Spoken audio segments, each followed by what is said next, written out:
What's up, old school homies? Let's talk about other times I paddled out into too heavy of conditions.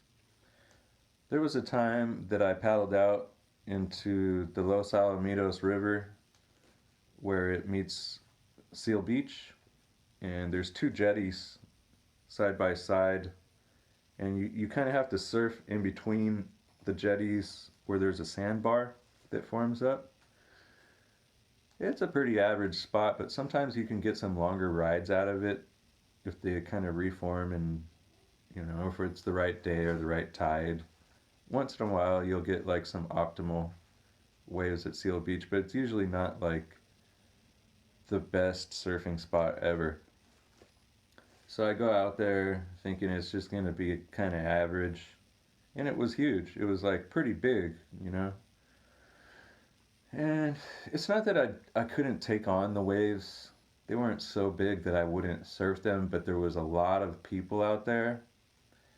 And it's sort of a beginner spot. It's not like, you know, you're mixing up like beginners and like people that are too good. So I was like, screw it.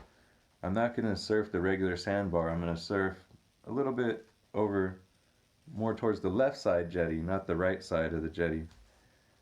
What I didn't realize was there was a rip current in between the two breaks, and I was out there with my dad and my brothers for a few hours, and they got tired and they got in the car and left, and I was still in the water, stuck in the rip current. Now, mind you, we didn't live that far away from there, so they figured that I was just trying to like surf a little bit longer. It's not uncommon for me to surf the entire day. So I was stuck out in the ocean. It was pulling me out to sea. And I paddled against it, which is not what you do. I basically panicked and I tried to go back to where I was.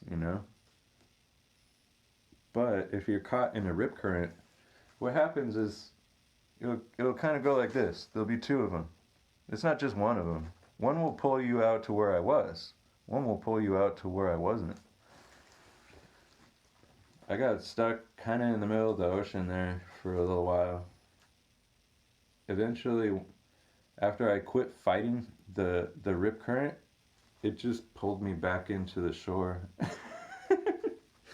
The whole thing was really avoidable by stopping panicking and letting the current take its course. Because, yeah, it goes out to sea, but once it goes out to sea, it loses its strength. And if you keep following it, it actually follows all the way back to the beach. Which I didn't realize until I just never thought it would happen to me. Like rip current. What are you talking about? Rip tide. Oh, I've seen some currents. Current doesn't always just mean left to right. It could mean out. And then your family might just leave.